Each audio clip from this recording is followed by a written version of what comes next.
For the loyal carer, her boss only left a dilapidated tin shack as payment for 12 years of work. But what she found changed everything. For 12 years, Mary gave her all. She left her own children to look after a cranky, elderly boss that no one else wanted to care for. 12 years of sleepless nights, of enduring snubs and humiliation, of believing that such loyalty would one day be worthwhile. On her deathbed, Mrs. Eleanor Sinclair squeezed Mary's hand and whispered, "Don't worry. I've sorted everything out. You'll get what you deserve." Mary believed that promise with all her heart. But on the day the will was read, while the greedy children inherited mansions, luxury cars, and jewelry, she was left an abandoned, run-down shack out in the middle of the parched outback, a ruin with no water, no power, and no future. The children scoffed right in her face. "Enjoy your bloody tip." They kicked her out that very day. When Mary arrived with her 3 kids at that god-forsaken spot, she burst into tears. Cracked walls, a rusting roof, dry, cracked earth as far as the eye could see. 12 years of sacrifice for this. But one night, while trying to patch up a crumbling wall, she heard something that chilled her to the bone. A deep, profound groan, as if something inside the dirt cladding had shifted. And when a chunk of the hard-packed earth fell away, she saw something that shouldn't have been there. Something hidden, something that would change absolutely everything. What Mary was about to discover would make those grasping children regret every laugh, every sneer, every piece of humiliation. Because sometimes, justice comes from the place you least expect. Omitted introductory social media segments to maintain story focus and length parity. Mrs. Eleanor Sinclair's hand trembled on the crisp white sheets. Her fingers, gnarled by arthritis and cold as marble, sought Mary's with an urgency she hadn't shown in months. Outside, the February wind rattled the windows of the grand North Shore mansion in Sydney. But inside that room, little was heard save for the old woman's ragged breathing and the hum of the old heater. "Don't you worry, Mary, Mrs. Sinclair rasped, squeezing Mary's hand with surprising strength. "I've sorted everything out. You're going to get what you deserve for all these years." Mary felt her throat close up. 12 years. 12 years of looking after this difficult, cranky woman who yelled about everything and complained even about the water Mary served her.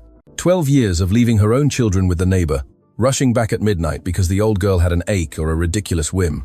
12 years of washing soiled linen, preparing special broths, listening to the same bitter stories about family members who never visited. "Rest now, Mrs.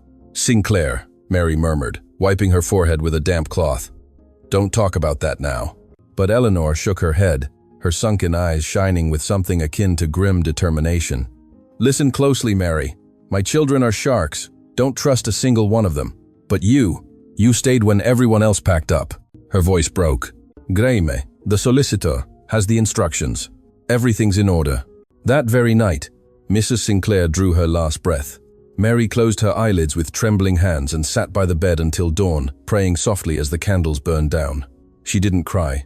She felt a strange emptiness in her chest, as if she'd lost someone who was never truly hers, yet to whom she had devoted her entire adult life. The children arrived the next day.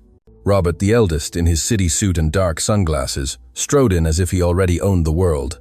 Behind him came Genevieve, heavily perfumed and dressed in black, but with no trace of tears in her eyes. And finally, the youngest, Finn, with a permanent frown, checking his phone before even acknowledging anyone. None of them asked about their mother. None approached the body. Robert went straight to the study and started rifling through papers. Genevieve toured the house, pointing at furniture and paintings as if she were already dividing them up. Finn stayed in the kitchen, brewing a strong coffee while talking on the phone about liquidating assets quickly.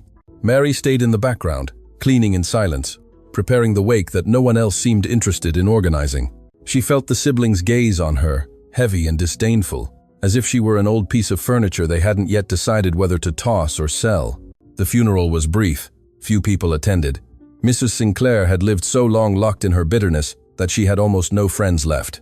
The children stood rigidly in front of the coffin, more worried about maintaining appearances than about saying farewell to their mother. The real storm began 3 days later in the office of Mr. Graeme Davies, the solicitor. The office smelled of old paper and varnished wood. The solicitor, a man in his 60s with a grey moustache and formal manners, ushered them all in and directed them to take a seat. Robert, Genevieve and Finn settled into the main chairs. Mary stood awkwardly by the door, unsure if she should even be there.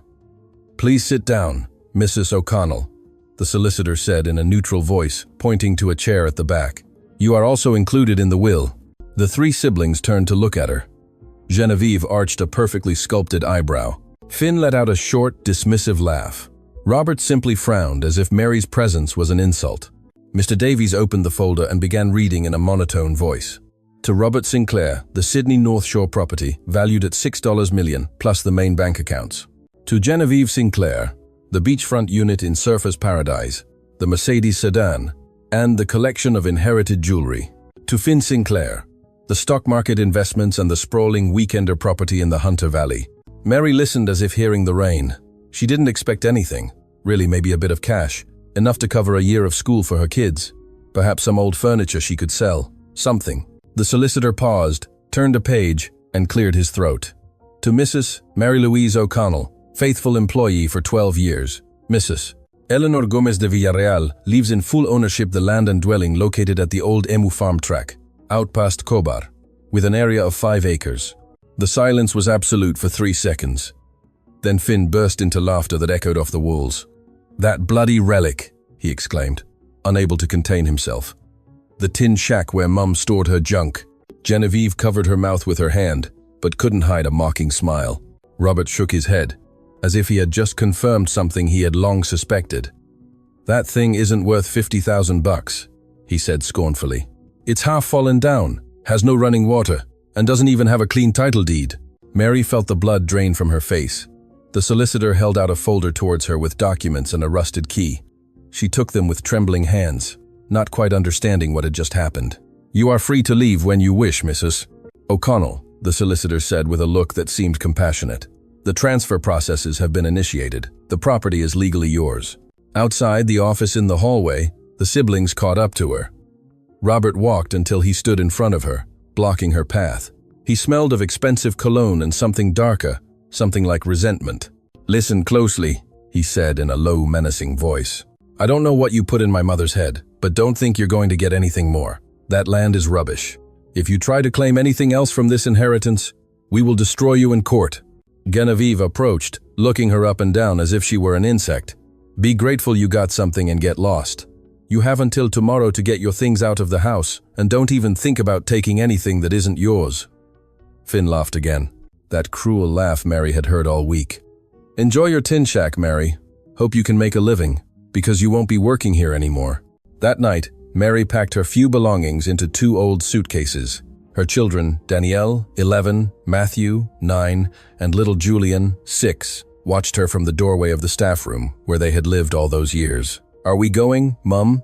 Danielle asked in a small voice. "Yes, my love. We're going." "Where to?" Mary swallowed, feeling the weight of the keys in her pocket. She had no answer. She only had a block of land she didn't know, in a place her boss's children described as a dump. "To our new home," she lied, trying to smile. But that night, while her children slept, Mary sat on the edge of the bed and wept silently. 12 years. 12 years of loyalty, of sacrifice, of staying awake all night looking after someone who never even liked her. And this was her reward, a dirt and tin shack worth less than the costume jewelry Genevieve had inherited. The next day, they caught the first bus. The trip lasted 3 hours on secondary roads, leaving the city behind until they were deep into a valley where the landscape became drier, more desolate. The children watched out the window in silence, sensing the change in the air, the smell of dust and scrubland. The driver dropped them off at a dusty junction where there was only an abandoned store and a leaning light pole. Mary asked for the old Emu farm track. An old man sitting outside a shed pointed down a dirt road that disappeared among the mulga bushes. "Down there, missus, about half a click. But there's nothing there, just an old shack no one uses anymore." They loaded up the bags and walked under the harsh March sun. The wind kicked up dust that stung their eyes. Julian complained about the heat, the thirst, his sore feet. Danielle helped her mother with one of the suitcases, biting her lip to keep from crying. Matthew walked with his head down, as if he knew something terrible awaited them, and then they saw it. At the end of the road, among dry bushes and cracked earth, stood a low structure with walls of darkened, sun-bleached timber and a rusting corrugated iron roof full of holes. The windows had no glass, just black holes like empty sockets. The door hung from a single twisted hinge, barely holding on. Around it, there was nothing else. No trees, no neighbors, no sign of life, just silence and desolation. Mary felt her legs buckle. This was not a house. It was a ruin, a skeleton of earth and iron about to crumble. "Mum," Danielle whispered, tears rolling down her cheeks. "Are we going to live here?" Mary couldn't answer. She stood in the middle of the road with the rusted keys clenched in her fist, looking at that structure that seemed to mock her hopes, everything she had sacrificed.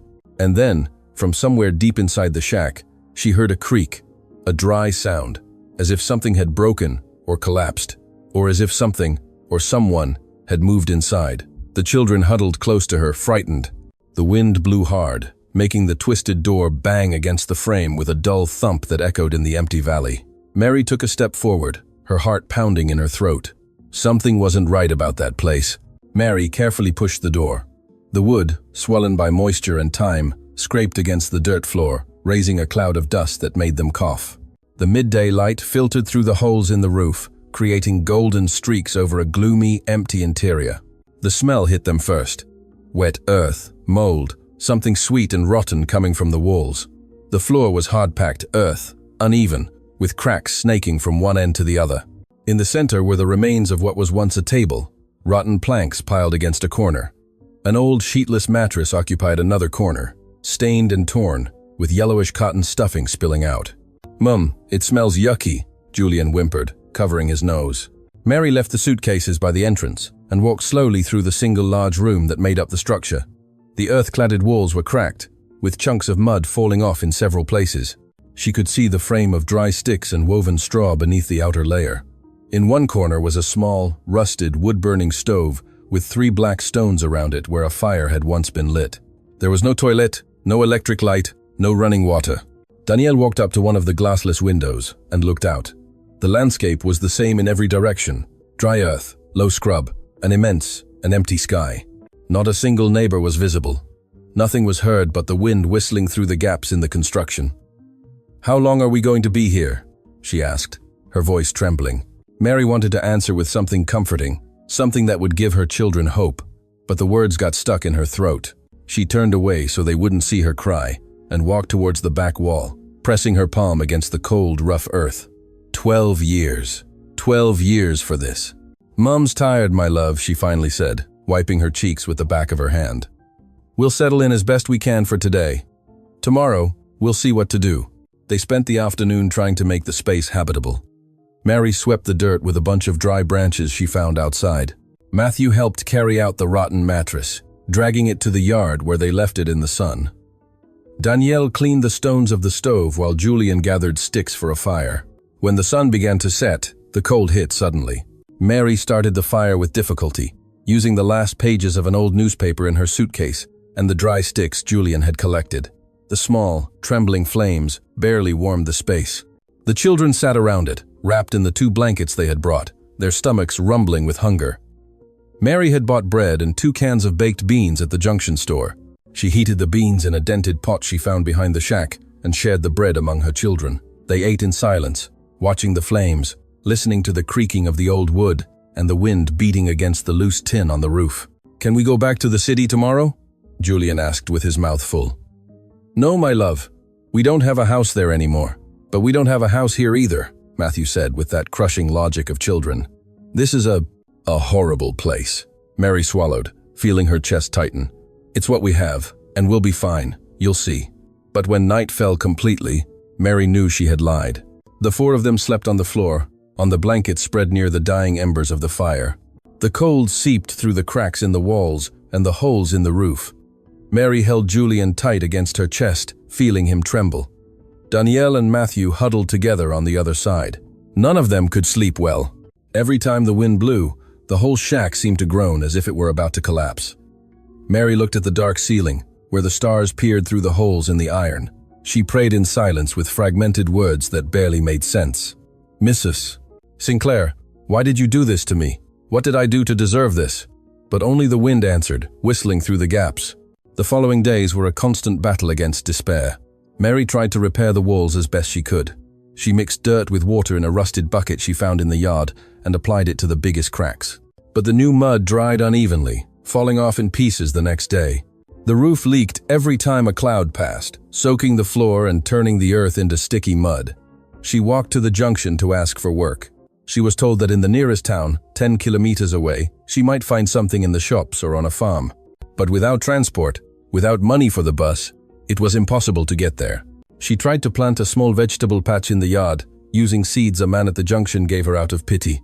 But the earth was hard as rock, dry and cracked. The few seeds she managed to bury didn't sprout. The money she had saved ran out in 2 weeks. Bread, beans, a little rice, candles, nothing more. The children got thinner. Danielle stopped asking when they would go back to school. Matthew became quiet, distant. Julian cried every night.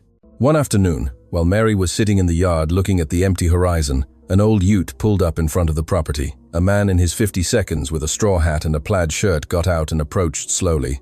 "Good afternoon, Mrs.," he said, taking off his hat. "Sorry to bother you. My name is Steve Riley. I have a grazing property about 5 clicks from here." Mary stood up, wiping her hands on her dirty apron. "Good afternoon." The man looked at the shack with an uncomfortable expression, as if he wasn't sure how to say what he had come to say. "Look, Mrs., I knew the previous owner of this place, old Mrs. Sinclair, years ago. I came by because, well, I wanted to see if you might be interested in selling this block." Mary felt a glimmer of hope. Selling. Of course she could sell this, get some money, go somewhere else, start over. "How much are you offering?" she asked, her voice trembling. Steve scratched the back of his neck, uncomfortable. "The land here isn't worth much, Mrs. There's no water nearby, can't farm properly. The shack is, well, it's pretty much a write-off." He paused. "I can offer you $20,000. Mary's heart sank. $20,000 was nothing. It would barely be enough to rent a room in the city for a few months. And then what? She'd be back on the street, jobless, without references, with 3 children to feed. "Let me think about it," she murmured. Steve nodded, left her a piece of paper with a phone number, and drove off. Mary went back inside.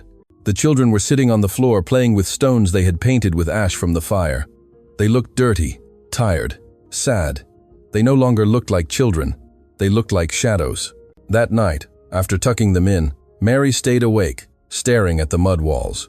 She hated them. She hated every crack, every crumbling piece, every drip the roof let through. She hated Mrs. Sinclair for giving her this misery as payment. She hated the children for humiliating her. She hated herself for trusting, for believing that loyalty meant something. She got up and walked to the back wall, where the mud was most cracked. She rested her forehead against it, feeling the rough coldness against her skin. "What did I do wrong?" she whispered. "What did I do wrong to end up like this?" And then, right at that moment, the wall groaned. It wasn't the normal creak of old wood or a house settling. It was a deep sound, as if something inside the wall had moved. Mary stepped back, her heart pounding fast. She looked at the crack in front of her. It was bigger than she remembered, and it looked different, as if it were hollow behind it. She carefully reached out and touched the edge of the crack. A piece of earth cladding broke off, falling to the floor with a dry thud. Behind the outer mud, instead of the woven sticks she expected to see, there was a dark void. Mary felt a shiver run down her spine. She knelt down, holding the candle she had left on the floor closer. The flickering light illuminated the inside of the wall, and there, in the darkness, something metallic gleamed.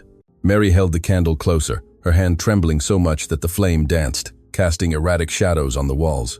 The hole in the dirt was deeper than it looked, and there, wedged between the dry sticks and the hardened mud, was something rectangular, dark, covered in dust and cobwebs. She carefully inserted her fingers, feeling the cold, rusted metal. She pulled gently, but whatever was inside was well stuck.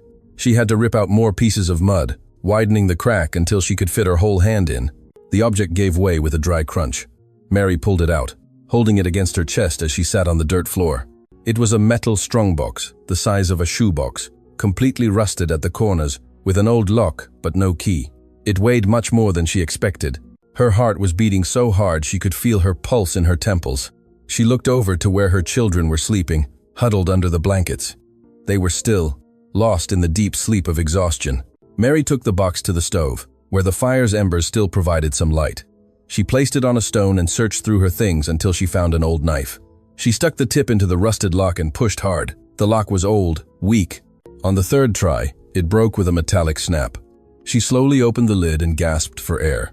Inside were banknotes, many banknotes, some yellowed and old in denominations that were no longer used, but also newer notes, rolled up and tied with elastic bands that had become brittle. Beneath the banknotes, wrapped in a dark cloth, was jewelry.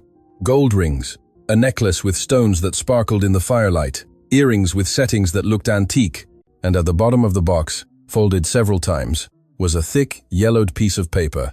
Mary took the paper with trembling hands and unfolded it carefully. The ink was faded in some places, but she could still read it. It was a handwritten letter in Mrs. Sinclair's shaky handwriting. "Dear Mary," it began. Mary felt tears sting her eyes before she could read the second line. "If you are reading this, it is because you did not sell the shack. It is because you stayed here trying to repair it, demonstrating the humility and perseverance you always possessed. I knew you would. I know you better than you think, Mrs." Sinclair's voice seemed to resonate in the words, harsh and direct, without prevarication. "My children are sharks, Mary. I knew it since they were young. They never visited me out of love. They never worried about me. They only wanted my money, my properties, everything they could snatch. If I had left you money in the bank, they would have found a way to take it from you with solicitors and tricks. If I had given you the mansion, they would have thrown you out on the street the same day." Mary read with tears rolling down her cheeks, blurring the words. "This shack is where I was born, Mary. My mother and my grandmother before her lived here.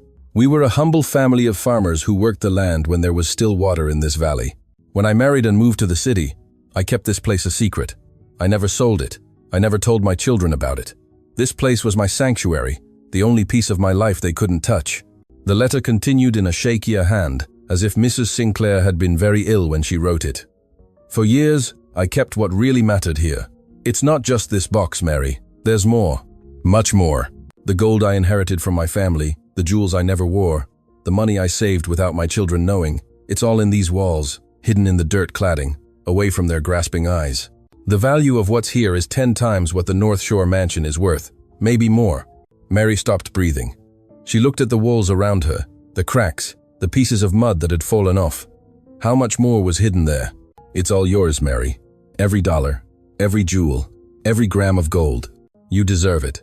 You cared for me when no one else would. You gave me company when the world had forgotten me. You left your own children to attend to my bitter old woman's whims. This is my way of paying you back, and of ensuring that my children don't end up with more than they need." The letter ended with a few final lines written with a firmer stroke, as if Mrs. Sinclair had regained strength to write them. "Don't be a fool, Mary. Don't tell them anything. Don't trust anyone. Take it all out carefully, and use it to give your children a good life. They deserve a future. Mine already had theirs and squandered it. Goodbye, girl. God bless you. Eleanor." Mary folded the letter and pressed it to her chest, sobbing silently. They weren't tears of sadness. They were tears of relief, of gratitude, of something akin to redemption. Mrs. Sinclair had not betrayed her, quite the opposite. She had given her the only thing her children couldn't snatch away, a secret. But the relief was short-lived. Mary looked at the metal box, then at the cracked walls, and felt the weight of the situation fall upon her like a slab. If there was more hidden in those walls, how was she going to get it out without anyone noticing? What if someone came by and saw her breaking down the walls? What if Mrs. Sinclair's children suspected something? She hid the box under the blankets where she slept, covering it with her body. She didn't sleep the rest of the night. She stayed awake, listening to every sound of the wind, every creak of the wood, every distant bark of a dog. At dawn, the children woke up. Danielle yawned and stretched, rubbing her eyes. Matthew went out to the yard to pee behind a bush. Julian snuggled against Mary, still half asleep. "Are you hungry, my love?" Mary asked, stroking his tangled hair. Julian nodded without opening his eyes. Mary got up, hiding the box behind some piled stones in a corner, covering it with old rags. She prepared the last of what they had left, a little watery rice and half a piece of stale bread. The children ate in silence, their eyes glazed over, already accustomed to hunger. After breakfast, Mary sent the children out to play. She needed to think. She needed to check the walls without them asking what she was doing. She started with the wall where she had found the first box. She knocked gently with her knuckles at different points, listening. In some places, the sound was solid, dense, but in others, it sounded hollow, empty. She chose a section that sounded especially hollow, near the floor, and began to tear the mud off with her hands. The outer layer was hard, but behind it, it was looser. She pulled off large pieces that crumbled between her fingers, and there, in the void, was another box, smaller than the first, but just as heavy. She opened it, her heart beating wildly. More money, more jewels, and something wrapped in old newspaper. Ancient gold, sovereign coins, glittering even under the layer of dust. Mary burst out laughing. A nervous, almost hysterical laugh that she couldn't control. There was more, much more. Mrs. Sinclair hadn't lied. She spent the next 2 hours checking every wall, knocking, listening, ripping off mud at the points that sounded hollow. She found 4 more boxes. Some contained cash, others jewels wrapped in rags. One held old documents, property deeds that Mary didn't quite understand, but which seemed important. And in the last one, at the bottom of the biggest void, were small gold ingots wrapped in waxed cloth. When she finished, there was a pile of boxes and objects stacked in the center of the room. Mary sat on the floor, surrounded by it all, trying to process what she had just found. She was rich, or at least she had enough to change her life, to give her children an education, to buy a real house, never to go hungry again. But then she heard the sound of an engine approaching. She jumped up and ran to the window. A new black Lexus SUV was advancing down the dirt track, raising a cloud of dust. It wasn't Steve Riley's old Ute. It was another, bigger, more expensive. Mary felt her blood run cold. She recognized that car. She had seen it parked in front of the North Shore mansion.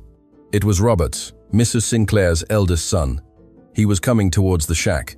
Mary ran to the center of the room, where all the boxes were stacked. Her hands trembled so much she could barely hold them. She grabbed the first, then the second, desperately looking for a place to hide them. The cupboard in the stove corner was broken.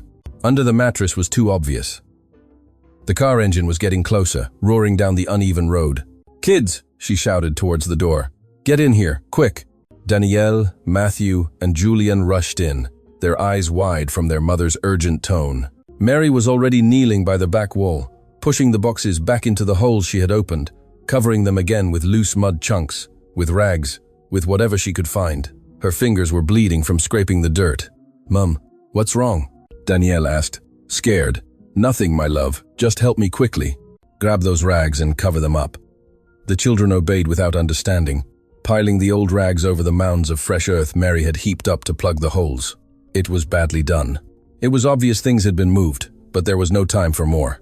The SUV stopped outside with a screech of brakes. Mary wiped her hands on her apron and went out into the yard, closing the door behind her. Her heart was beating so hard she could hear her pulse in her ears. Robert got out of the SUV, wearing dark sunglasses and an impeccable white shirt that contrasted with the dust of the road. Behind him got out another man, younger, in a suit and carrying a briefcase. He looked like a solicitor. "Well, well," Robert said, taking off his sunglasses and looking at the shack with a scornful smile. "So, you actually came to the dump. I thought you'd have some dignity and sell this off straight away." Mary crossed her arms, trying to control the trembling in her hands. "What do you want, Mr. Sinclair?" He walked slowly around the yard, looking at the cracked walls, the rusty roof, the dry bushes. The other man followed in silence, taking notes in a notebook. "I've come to do you a favor, Mary, a big one." He stopped in front of her with his hands in his pockets.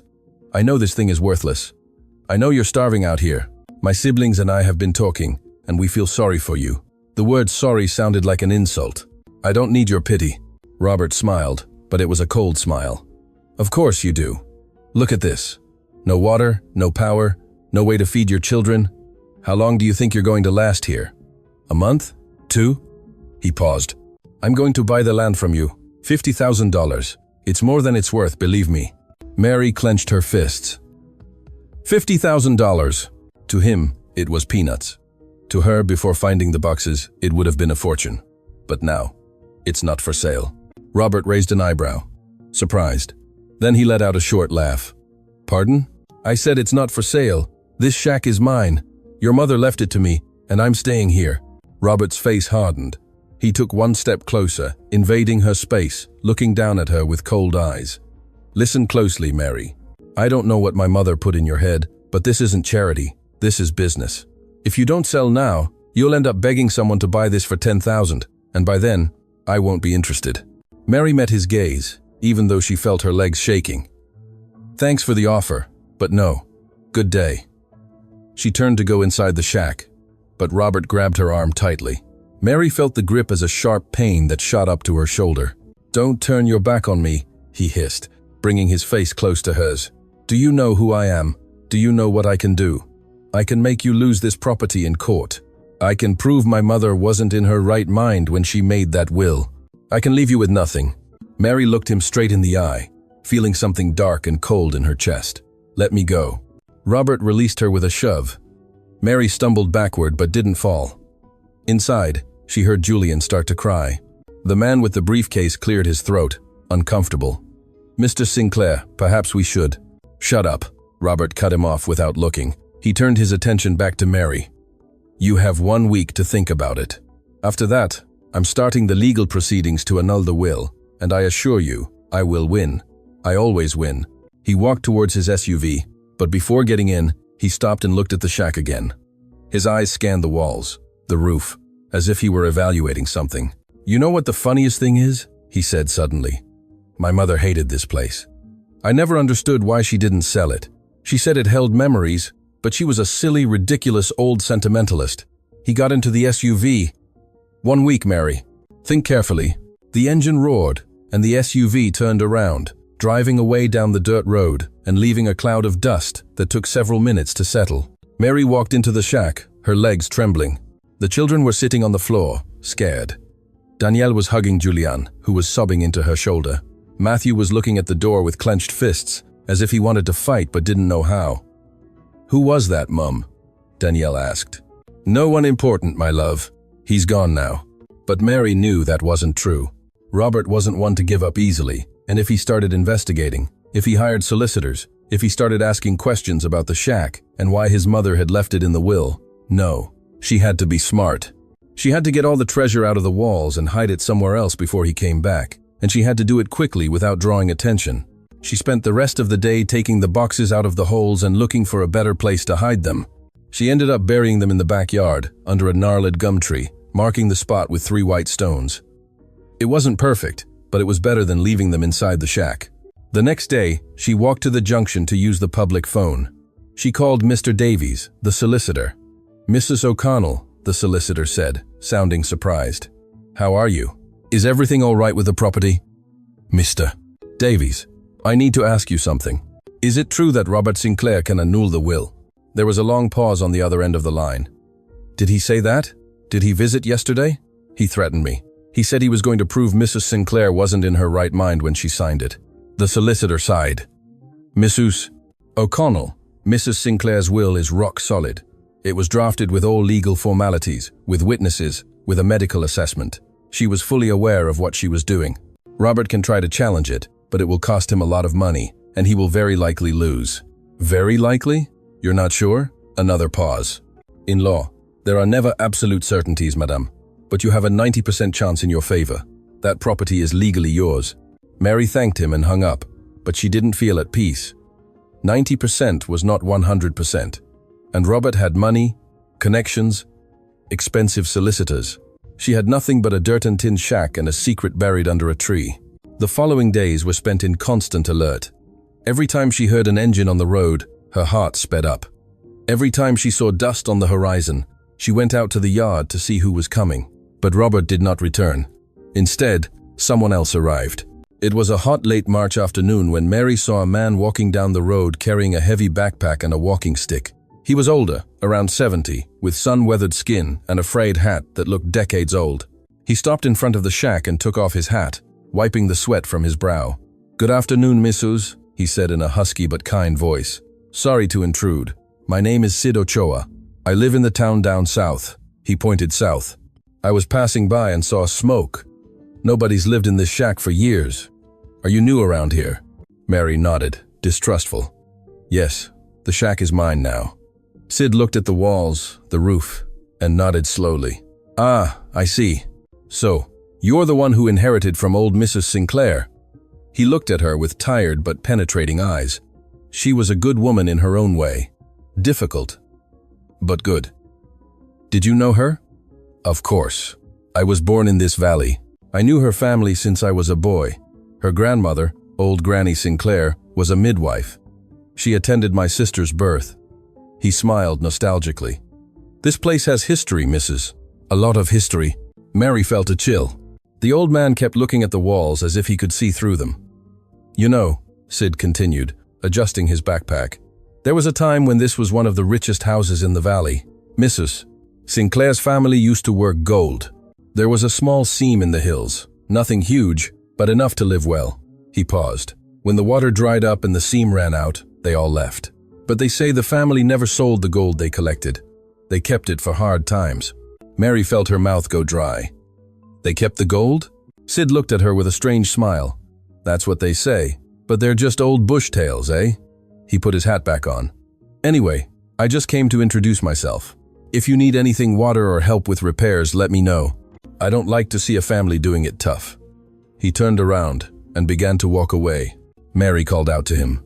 Mr. Ochoa, wait, does anyone else know these gold stories? The old man stopped without turning around. The whole town knows them, Missus. They're old legends. No one pays them any mind. He looked at her over his shoulder. But if I were you, I'd be careful who you tell. There are people who'd kill for less than that. And he walked away, leaving Mary standing in the middle of the yard, with the wind whipping dust around her. That night, Mary couldn't sleep. Sid's words turned over and over in her head. The whole town knows them. If Robert discovered those stories, if he started asking questions, if he suspected there was something valuable in the shack. She got up in silence and went out to the yard. She walked to the gum tree, where she had buried the boxes, and knelt down, touching the disturbed earth. She needed a plan. She needed to get the treasure out of there, sell it little by little somewhere else without attracting attention. But then she heard something, a noise on the road. Engines, more than one. Approaching fast. Mary jumped to her feet, her heart racing. They weren't headlights, they were lights off, vehicles moving in the darkness, and they were heading straight for the shack. Mary ran back inside. The dust raised by the vehicles was already visible in the darkness, like a ghostly cloud advancing down the dirt track. There was no time to think, only to act.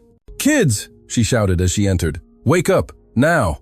Danielle sat up immediately, her eyes wide. Matthew and Julian whimpered, confused, still caught in deep sleep. "Mum, what is it?" Danielle whispered. "Get out the back window. Run towards the mulga bushes. Don't make a sound. Don't stop until I call you. Go now, Danny." The girl obeyed, helped Matthew get up, carried a half-asleep Julian, and the three of them slipped out through the back window gap, disappearing into the darkness of the yard. Mary listened to their steps, moving away through the dry bushes. She was left alone in the shack, her heart pounding wildly. She grabbed a thick stick she used to stir the fire and stood by the door, clenching it with both hands. The vehicle's lights illuminated the outside walls. Mary heard the doors open, footsteps on the dirt, low voices. "It's dark. Someone lives here." "All right. The boss's ute saw her 3 days ago. There's washing hanging out back." "Someone's here then. Knock. Don't be a..." Someone banged on the door with a fist. 3 dry knocks that made the rotten wood vibrate. "Missus, open up. We just want to talk." Mary didn't answer. She tightened her grip on the stick, feeling the splinters digging into her palms. Another, harder knock. "We know you're there. Open the door, or we'll knock it down." Silence, and then a brutal impact that made the hinges groan. The door burst open with a shove, and 3 men rushed in, their flashlights blinding Mary. The first was a stocky man with a black t-shirt and a cap. The second was thinner, nervous, with tattoos on his arms. The third stayed in the doorway, bigger than the other 2, with a thick chain hanging from his neck. "There she is," said the man in the cap, pointing the flashlight at her. "All alone. Where are the brats?" "Get out of here," Mary replied in a firm voice, though she was shaking inside. "What do you want?" The tattooed man laughed. "What do we want? The same as everyone else, Mrs. the Gold." Mary felt her blood run cold. It couldn't be. How did they know? Who told them? The man in the cap walked through the room, illuminating the walls, the dirt floor, the holes where Mary had ripped off the mud. "Look at that," he said with a twisted smile. "She's already started looking." He looked back at Mary. "Did you find anything, Mrs.? Or is it all still buried?" "I don't know what you're talking about." The third man, the big one with the chain, entered slowly and closed the door behind him. He had a deep, calm voice that was scarier than the shouting. "Don't take us for fools. The whole town knows the stories of this shack. Gomez family gold, stored up for generations. Old Sid has a big mouth. He told half the pub there was a new widow in the shack, poking around the walls. He moved closer. So tell us where it is. We take it. We leave. No one gets hurt." Mary backed up until she was against the wall. She clenched the stick harder. "There's nothing here. Just dirt and junk. You can search all you want." The tattooed man went to one of the walls and began hitting it with a hammer he took from his belt. The mud crumbled under the blows, falling in large chunks. He put his hand in the hole he had opened, rummaging among the dry sticks. "Nothing here," he growled. "Try the other side," said the man in the cap. They began to methodically destroy the inside of the shack, making holes everywhere, ripping out the mud with their hands, with tools, with whatever they had. Mary watched them helplessly, praying silently that they wouldn't find anything. Everything was buried outside. Everything was safe. 20 minutes passed with them demolishing the interior of the shack. The walls were riddled with holes. The floor was covered in chunks of mud, but they found nothing. The man with the chain turned to Mary, his face darkened with frustration. "Last chance, Mrs. Where is it? I told you, there's nothing." The man approached slowly until he was inches from her. Mary could smell his sour, hot breath. "Do you know what happens to people who lie to us?" he whispered. "They end up real bad." "I don't care what you do to me," Mary said, holding his gaze. "But if you lay a finger on my children, I swear I'll." "You'll what?" the man interrupted with a cruel smile. "What are you going to do, Mrs.? Hit us with your stick?" He snatched the stick from her hands with a swift movement and threw it to the ground. Then he grabbed her arm and dragged her outside. "We'll search outside. If it's buried, we'll find it. And if you don't cooperate, we'll look for your kids too." Mary struggled, but the man was too strong. He dragged her out into the yard, where the other two were already lighting up the ground with their flashlights. The tattooed man kicked at stones, moved bushes, inspecting every corner, and then he stopped in front of the gum tree. "Look here," he said, crouching down. "The earth's disturbed, fresh." Mary felt her heart stop. The man began to dig with his hands. The other two joined in, digging fast, throwing the dirt aside. It took them less than 5 minutes to find the first box. "Here it is," the tattooed man shouted, pulling it out with effort. "I knew it! I knew it!" They opened the box right there. The gleam of gold and jewels illuminated their greedy faces. They laughed. They slapped each other on the back and began pulling out more boxes one after another. Mary fell to her knees on the dirt. She had lost everything, Mrs. Sinclair had left her. Everything that could have saved her children was being stolen before her eyes. "Get it all to the car," ordered the man with the chain. "Quick, before anyone drives by." But then, from the road, came the sound of another vehicle, lights, powerful headlights that illuminated the entire property. The three men froze.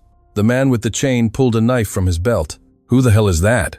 A rural police ute stopped in front of the shack. 2 men got out in uniform with flashlights. One of them was older, with a gray mustache and a badge that shone under the moonlight. "What's going on here?" he asked in a firm voice. The man with the chain hid the knife and smiled, trying to look calm. "Nothing, officer.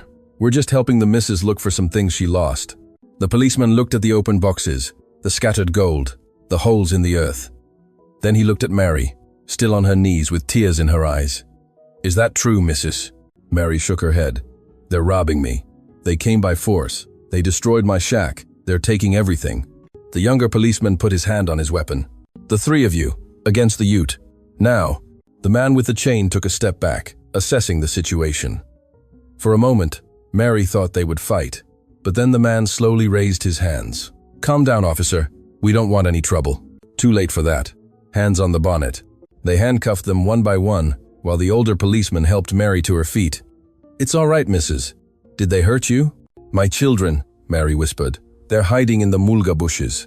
The policeman called out into the darkness. Danielle came out first, carrying Julian. Matthew followed, trembling. Mary ran to them and hugged them with all her strength. "How did you know we were coming?" the man with the chain asked from the back of the police ute, rage in his voice. The old policeman smiled. "Old man Sid rang the station an hour ago. Said he'd seen suspicious people hanging around. Said the new missus might be in danger." He looked at Mary. "That old coot talks a lot, but he looks after his own." Mary felt her legs give way. "Sid." The old man who seemed like just a town gossip had saved her. The police took the 3 men away. Before leaving, the senior officer approached Mary. "Missus, this won't be the end of it. These blokes are going to talk. They'll say you've got gold stashed away, and more people will come, worse people. My advice, get everything valuable out of here. Hide it in a bank, with a solicitor, wherever, but don't leave it in this shack. It's not safe." Mary nodded, still in shock. The police left. Silence returned to the valley. Mary and her children were left alone in the yard, surrounded by disturbed earth and open boxes. "Mum," Danielle said in a small voice, "what are we going to do?" Mary looked at the boxes, then at the destroyed shack, then at the horizon where the sun was beginning to rise over the mountains. "We're going to finish what we started," she said in a firm voice. "We're going to get everything out of here and start over, but this time we'll do it properly." They spent the entire next day collecting the boxes, cleaning them, taking inventory of what was inside. Mary counted 6 boxes in total, plus the gold ingots and loose jewelry. She didn't know exactly how much everything was worth, but it was more money than she had seen in her entire life. At sunset, while the children slept, exhausted, Mary sat in the yard with the boxes in front of her. She needed a plan. She needed to protect her children. The sound of an engine pulled her from her thoughts. Another SUV. This time, she recognized the roar of the engine. It was Robert. He was coming back, and this time, he wasn't alone. Robert got out of the SUV, followed by 2 men in suits. One was carrying a thick folder. The other had a professional camera slung over his neck. They were prepared.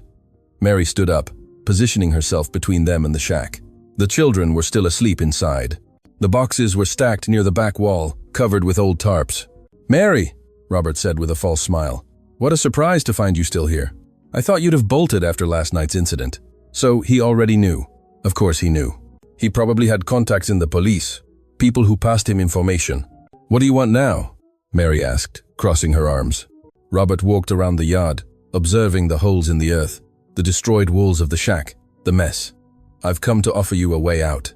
Last night, thieves came, attacked you, destroyed your home." He paused dramatically. "It's obvious this place isn't safe for you and your children.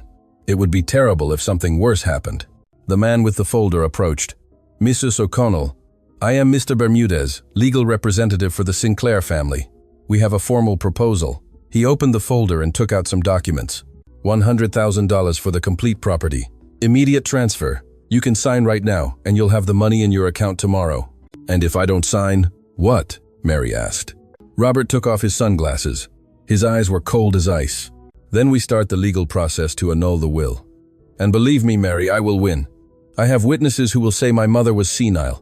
I have doctors who will question her mental capacity. I have the resources to drag you through the courts for years." He smiled. "And meanwhile, you and your children will remain here in this dump, with no water, no power, no future. How long do you think you can last?" The man with the camera started taking photos of the destroyed shack, the walls with holes, the rusty roof. Evidence for the trial. Mary felt rage boil in her chest. This man and his siblings had abandoned their mother for years. They never visited her, never worried about her, and now they wanted to steal the last thing she had left, the only way she had to reward the person who was there. "No," Mary said in a firm voice. "I am not selling, and I am not leaving." Robert's face hardened. "Then you will regret it." "I will." "You will what?" A voice interrupted from behind them. Everyone turned. Mr. Davies, the solicitor, was standing next to another car that Mary hadn't heard arrive. The solicitor walked towards them with a briefcase under his arm and a serious expression. "Mr. Davies," Robert said with surprise, "what are you doing here?" "Mrs. O'Connell called me yesterday. I was concerned when she told me about your menacing visit." He looked at the 2 men in suits. "Mr. Bermudez, what a coincidence to find you here harassing my client with intimidating offers." Bermudez cleared his throat. "Uncomfortable. We are simply presenting a legitimate commercial offer. An offer that is accompanied by legal threats and intimidation," Mr. Davies retorted.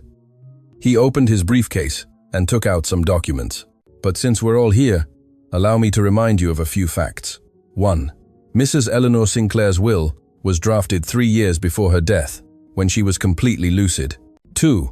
She was assessed by 2 independent doctors who certified her mental capacity. 3. It was signed before a notary with 4 witnesses present. 4. She recorded a video explaining her reasons, which is held under notarial custody." He looked Robert straight in the eye. "Any attempt to challenge that will be immediately rejected. And if you continue to harass Mrs. O'Connell, I will file charges for intimidation and threats." Robert clenched his fists. His face had turned red. "That will is a joke. My mother humiliated us, her children, to give a piece of rubbish land to a former employee. Your mother left you a $6 million mansion, a unit, a property, investments, and jewels," Mr. Davies replied in an icy voice. "You were not humiliated. You were generously compensated for being her children, despite never behaving as such." He paused. "And if you are so bothered that Mrs. O'Connell received this property, Ask yourselves why your mother felt she deserved more consideration than you. The silence that followed was heavy, uncomfortable. The man with the camera stopped taking photos. Bermudez put away his documents. Robert looked at Mary with a pure hatred that chilled her blood. "This isn't over," he said through clenched teeth. "It is over," Mr. Davies replied. "And if you bother my client again, I will not only press charges, but I will also make sure everyone knows how Eleanor Sinclair's children treated the only person who cared for their mother until the end. Sydney is a small city, Mr. Sinclair. Reputations are ruined quickly." Robert got into his SUV without another word. The two men in suits followed him. The engine roared, and they sped away, raising a cloud of dust that hid the road for several minutes. When the dust settled, Mary turned to Mr. Davies. "Thank you, Mr. Davies. I don't know what I would have done without you." The solicitor smiled for the first time. "Mrs. Sinclair asked me to protect you, Mrs. O'Connell. She made me swear I wouldn't let her children intimidate you." He took an envelope from his briefcase. "And she asked me to give you this when the time was right." Mary took the envelope with trembling hands. Inside was another, shorter letter. "Mary, if you are reading this, it's because my children tried to take what I left you. I knew they would. That's why I hired the best solicitor in Sydney and paid him in advance to defend you. You are not alone. You never were. Use what you found to build the life you deserve. And if you ever doubt yourself, remember that you were more of a daughter to me than the three I gave birth to. E.S." Mary held the letter to her chest, tears rolling down her cheeks. This time they weren't tears of pain, but of something deeper. Gratitude. Mr. Davies placed a hand on her shoulder. "Now, Mrs. O'Connell, let's talk about how we're going to protect what you found in this shack. We need to move it to a safe place before more people come looking." Over the following weeks, Mary worked with the solicitor to secure the treasure. They took everything to a bank in a discreet regional city, where they deposited it in a safety deposit box. They sold the jewels and gold ingots little by little through auction houses and discreet jewelers so as not to raise suspicion. The money was more than Mary had ever imagined. The gold ingots were worth nearly $2 million. The antique jewels, another $1.5 million. The cash, although some denominations were obsolete, was exchanged for nearly $500,000 more. $4 million in total. A fortune. But Mary didn't lose her head. The first thing she did was buy a small but decent home in a pleasant town near Sydney, with 3 bedrooms, running water, and electricity. The children cried with happiness the first night they slept in real beds, with clean sheets, without cold, without fear. She enrolled Danielle, Matthew, and Julian in good schools. She bought uniforms, books, backpacks. She hired a tutor to help them catch up after the lost months. She invested part of the money in a small business for tailoring and workwear. She didn't want to be rich. She wanted to be independent. She wanted her children to see that money is not given away. It is earned. That dignity is not bought. It is built. And with the rest of the money, Mary did something Mrs. Sinclair would have approved of. She created a small fund to help other widows in difficult situations, women who had lost their partners and had no support, single mothers struggling to raise their children. She gave them small, interest-free loans, helped them find jobs, paid their children's school fees. She didn't seek publicity. She didn't show off. She just helped in silence, the same way someone had helped her. Months passed. Autumn gave way to winter. One December afternoon, Mary was sewing on the porch of her new house when Danielle came running with a newspaper in her hands. "Mum, look at this." It was the social section of the Sydney newspaper. There was a small note about the Sinclair family. Robert had been forced to sell his mother's mansion to pay gambling debts. Genevieve was being sued over an unpaid $400,000 loan. Finn had been arrested for driving drunk and crashing his sports car into a public fountain. The inheritance, which seemed inexhaustible, had slipped through their fingers in less than a year. Mary read the note twice and then folded it slowly. She felt no joy. She felt no revenge, only a distant sadness for 3 people who never learned what was truly worthwhile. "Are you all right, Mum?" Danielle asked. Mary smiled and stroked her hair. "Yes, my love. I'm fine." One Saturday in late December, Mary took her children back to the outback near Cobar. The tin shack was still there, more dilapidated than before, with the walls almost completely fallen down and the roof caved in. No one lived there anymore. No one wanted it. The 4 of them stood in front of the ruins, looking at the place where everything had changed. "Why did we come back here, Mum?" Matthew asked. Mary knelt down and picked up a piece of the mud cladding from the ground. She held it in her hand, feeling the weight, the rough texture. because I wanted you to see where we came from. I wanted you to remember that there was a time when we had nothing. And I want you to know that when you have something in life, never forget to be grateful and to share." Julian pointed towards the dry gum tree where they had buried the boxes. "The treasure was there. Yes, my love, it was there, and there's no more now." Mary picked him up and hugged him to her chest. "The real treasure was never in the boxes, Julian. It was that someone trusted me, that someone believed I deserved something better. And now we're going to do the same for other people." Danielle came closer and hugged her mother. Matthew joined in. The four of them stood there hugging as the December wind blew gently over the desolate valley. The next day, Mary donated the land to the local council so they could build a community hall, a place where families in the valley could gather, where children could play, where no one would have to feel abandoned. She didn't name it after herself. She named it the Eleanor Sinclair Community Hall, so people would remember that even difficult, bitter, complicated people sometimes hold kindness in their hearts, and that sometimes redemption arrives late, but it arrives. 2 years later, Mary was sitting on the porch of her house, sewing a dress while the afternoon sun painted the sky orange and purple. Her children were playing in the yard. Danielle was reading a book under a tree. Matthew was building a cubby with sticks. Julian was chasing a dog they had adopted months earlier. The radio in the kitchen was playing an old song. The smell of freshly cooked beans drifted through the window. Clean clothes hung on the line, gently swaying in the breeze. Everything was simple. Everything was peaceful. Everything was enough. Mary threaded the needle and continued sewing with a small smile on her lips. There were no more tears, no more fear, no more doubts, only peace and hope, and the certainty that it had been worth staying, that it had been worth trusting, and that in the end, loyalty and kindness always find their reward, even if it comes wrapped in mud. Sometimes what seems like a curse is actually a blessing in disguise. Mary teaches us that true wealth is not in appearances, but in the dignity with which we face life's storms. When the world humiliates you and offers you crumbs, don't give up. Perhaps right there, in what everyone despises, your treasure is hidden. Loyalty, perseverance, and a noble heart never go unnoticed, even if the reward sometimes takes a while to arrive. And remember, those who inherit without effort lose without understanding, but those who build with sacrifice never forget the value of what they have. Don't underestimate what God puts in your hands, because even in the humblest mud, gold can be hidden.